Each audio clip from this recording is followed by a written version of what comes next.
Olá pessoal, sejam bem-vindos ao terceiro episódio do Tributex. Meu nome é Douglas Stelletti, eu sou advogado tributarista e hoje nós vamos falar sobre a reforma tributária. Bom, é claro que não dá para em um episódio falar sobre todos os pontos relacionados à reforma tributária, falar sobre as consequências, sobre setores específicos, mas dá para a gente tratar das linhas gerais da reforma tributária e é isso que a gente vai tentar fazer aqui hoje. E sabendo que nem todos aqui são especialistas em tributação, eu gostaria de explicar por que a reforma tributária está sendo chamada de reforma do consumo. A gente tem alguns tributos hoje que eles incidem sobre as relações de consumo, não exatamente sobre as relações de consumo, mas sobre os bens que circulam nessa relação de consumo, bens e serviços que circulam nessa relação de consumo. Eles são o IPI, o PIS e a COFINS, que são tributos federais, ou seja, arrecadados pela União, o ICMS, que é um tributo estadual, arrecadado pelos estados e pelo Distrito Federal, e o ISS, que é um tributo municipal, arrecadado pelos municípios e o Distrito Federal. Porém, esses não são os únicos tributos existentes. Então, se a gente for falar em reforma tributária pura e sim, pressupõe que todo o sistema tributário tenha sido reformado e não foi isso. O governo optou, o Congresso e o governo optaram por dividir a reforma tributária. Em um primeiro momento, eles estão fazendo a reforma do consumo, que impacta nesses tributos que eu falei. E em um outro momento, inclusive agora em 2024, já deve ter a segunda parte da reforma tributária, eles vão tratar de tributos sobre a renda, depois sobre a folha. Então, a reforma tributária está sendo feita em partes. E nesse primeiro momento, os grandes protagonistas são os tributos sobre o consumo. Todo brasileiro sabe e sente na pele que o sistema tributário é muito complexo. E a ideia da reforma tributária sobre o consumo é justamente de simplificar esse sistema. Então, basicamente, o Brasil vai se adequar às regras aplicáveis na maioria dos países e passar a adotar um imposto sobre o valor agregado, o famigerado IVA. Então, basicamente, o que vai acontecer? O ICMS e o ISS serão unidos em um único imposto, que vai se chamar IBS, Imposto sobre Bens e Serviços, e o IPI, o PIS e a COFINS vão virar um outro tributo chamado de CBS, que é a Contribuição sobre Bens e Serviços. Com isso, teremos a substituição de 5 tributos por 2, certo? Infelizmente não. Na verdade, no curso das discussões da reforma tributária, algumas figuras foram criadas. Foi criado, além do IBS e da CBS, o imposto seletivo, que vai incidir sobre bens e serviços danosos ao meio ambiente e à saúde, isso é critério do Estado. O IPI vai ser mantido para diferenciar as empresas que estão na Zona Franca de Manaus e foi autorizado que os estados criem uma contribuição sobre determinados produtos. Ou seja, a reforma tributária mantém 5 tributos. Porém, é claro que as relações impactadas pelo imposto seletivo, pelo IPI, que será mantido só para a diferenciação das empresas que estão na Zona Franca de Manaus, e as contribuições que podem ser criadas pelos estados é bem reduzida. Então, para a grande maioria dos contribuintes, de fato vai haver uma simplificação, porque o IBS e a CBS vão substituir o PIS, COFINS, ICMS, ISS e o IPI. Outro ponto que também promete uma simplificação é o fato de que a legislação do IBS e da CBS vai ser a mesma. O fato gerador vai ser o mesmo, a base de cálculo, contribuintes. Então, nós teremos a unificação de todos esses tributos. Hoje, por exemplo, a gente tem leis para PIS e COFINS, lei para IPI, tem uma lei complementar para o ISS, uma lei complementar para o ICMS, legislações estaduais para o ICMS, legislações municipais para o ISS, tratamentos diferentes adotados por estados diferentes. Então, o contribuinte que realiza uma operação interestadual tem que ficar por dentro do que cada estado faz, como o estado adota determinado procedimento. O mesmo acontece para o ISS em relação aos municípios. Então, a unificação dessas legislações, a criação de um modelo único, sem dúvida, vai eliminar ou reduzir drasticamente esse tipo de situação e vai favorecer, sim, o sistema tributário, a relação tributária que tem entre fisco e contribuintes. Outro ponto muito positivo da reforma tributária é a promessa de que o IVA, traduzido na CBS e no IBS, vai ser calculado por fora. Hoje nós temos, por exemplo, o ICMS, que é calculado por dentro. Isso significa que o contribuinte, quando vai formar o preço da mercadoria, tem que incluir o ICMS em sua própria base de cálculo, ou seja, incide imposto sobre imposto. Isso onera a mercadoria e torna mais difícil o contribuinte saber o quanto está pagando de tributo e quanto está pagando em relação ao valor da mercadoria. Então, o cálculo por fora, que é a promessa, vai favorecer a transparência e facilitar o entendimento do próprio contribuinte na hora de formar o seu preço. Mas vamos ao que interessa. Isso significa que eu vou pagar mais imposto ou não? Bom, A reforma tributária tem uma promessa de neutralidade fiscal, ou seja, basicamente o governo não quer que a carga tributária aumente, mas ele não está dizendo que pode fazer uma transferência de carga tributária. Por exemplo, a gente tem uma carga tributária global sem considerar os setores que contribuem para essa carga tributária, para essa arrecadação, de X. Sendo que nessa carga tributária global, a gente tem a indústria que paga 2X, serviços que pagam X, outros setores que pagam Y.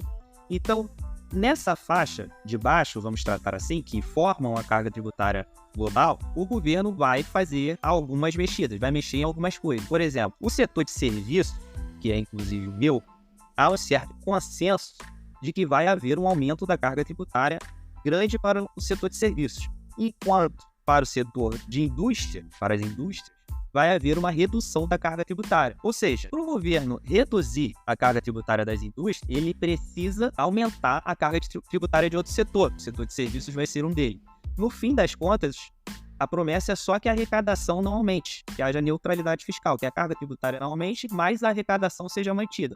Como não houve uma reforma administrativa antes, e aqui só para recordar, tributo é o que o governo recebe para conseguir exercer a sua função, para garantir saúde, segurança, educação, para pagar seus funcionários. Então, se o governo tem um gasto muito alto, automaticamente ele tem que ter uma tributação maior. E o Estado brasileiro, como um todo, falando em Estado de forma geral, é um Estado inchado, que tem um custo muito elevado. E como não houve uma reforma administrativa, e quando eu falo de reforma administrativa é redução dos gastos públicos, não há como se pensar uma reforma tributária, e eu fui crítico da reforma tributária por conta disso, não há como se pensar numa reforma tributária que seja benéfica para todos os setores, que reduza para todos os setores a tributação. Então, o grande ponto da reforma tributária é apenas a simplificação. Vão ter setores que vão pagar menos tributos? Vão, mas a grande maioria ou vai manter o pagamento ou vai pagar mais.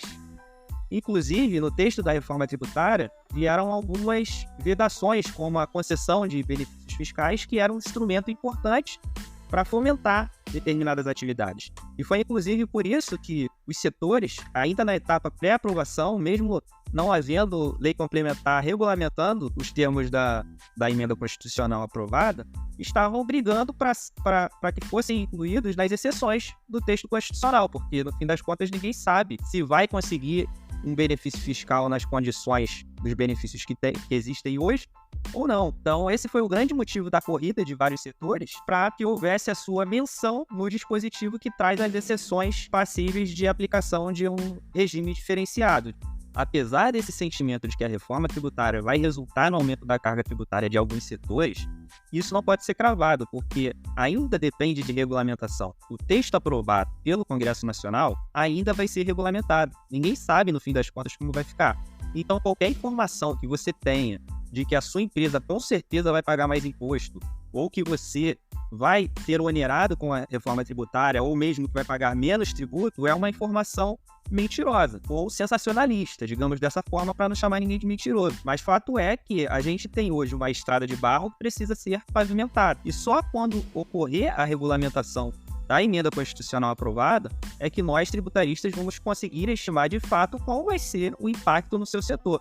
É claro que todos estão estudando e conversando, dialogando sobre esses impactos para tentar antecipar, mas hoje nós não sabemos como é que vai ser, de fato, o resultado da reforma tributária que foi aprovada, porque depende, repito, de regulamentação. E antes de melhorar, inclusive no aspecto da simplificação, tudo vai piorar, porque a gente tem um período de transição.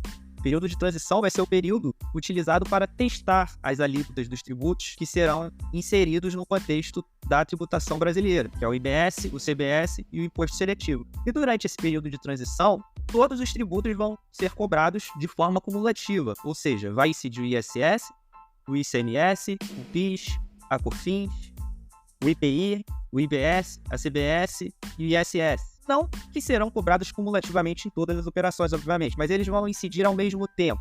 E para que fique o registro, é em 2026 que vai iniciar esse período de transição, ou seja, em 2026 esses tributos vão incidir ao mesmo tempo. A partir de 2027, a CBS já passa a ser cobrada plenamente, então o PIS e a COFINS já não vão mais existir. Já o IBS vai ter o período de transição mais longo, que vai até o final de 2032. Apenas a partir de 2033 que o ISS e o ICMS serão extintos. Ou seja, até 2033, no início de 2033, vai tudo incidir ao mesmo tempo. Isso provavelmente vai gerar mais obrigações acessórias a cumprir. Então, se eu fosse contador, aumentaria o preço do meu serviço, e se eu fosse empresário, eu ficaria atento ao possível aumento do preço de serviço do contador. Agora, é possível cravar que em 2033 já teremos a reforma tributária do consumo a todo vapor, ou seja, sem o PIS, sem a COFINS, sem o ICMS, sem o ISS, com o IPI só para a galera ali da Zona Franca de Manaus? Eu acho que não, porque a gente tem alguns exemplos na legislação, principalmente quando a gente fala de matéria tributária, em que, apesar de aprovada, antes de entrar em vigor, a lei foi revogada, a lei foi alterada 500 vezes, ela foi esticada, digamos assim, e eu posso citar aqui o caso dos bens de consumo do ICMS, que a Lei Candir trouxe a possibilidade do contribuinte se creditar, mas vieram legislações posteriores postergando o prazo para que o contribuinte, então, pudesse, de fato, se creditar do ICMS na aquisição daqueles bens, e hoje a gente tem o início da vigência prevista para 2033, que é justamente quando o ICMS vai ser extinto, ou seja, foi uma lei aprovada lá atrás e que, em relação a esses termos, nunca entrou em vigor. Então, tudo que a gente está falando aqui de reforma tributária, gente, amanhã, mês que vem, pode ter algum outro projeto de lei, algum outro projeto de emenda constitucional alterando determinado ponto. E para finalizar, vale a menção de que o texto da emenda constitucional aprovada trouxe também questões relacionadas a IPTU, ITCMD e o IPVA. Nós não vamos falar dessas questões agora, tem muito assunto para falar de reforma tributária, a ideia é trazer episódios pontuais sobre setores específicos, sobre questões específicas. Então, no episódio de hoje, fechamos apenas com as linhas gerais da reforma tributária, com ênfase no CBS e no IBS, beleza? Espero que tenham gostado, espero vocês no próximo episódio. Um abraço!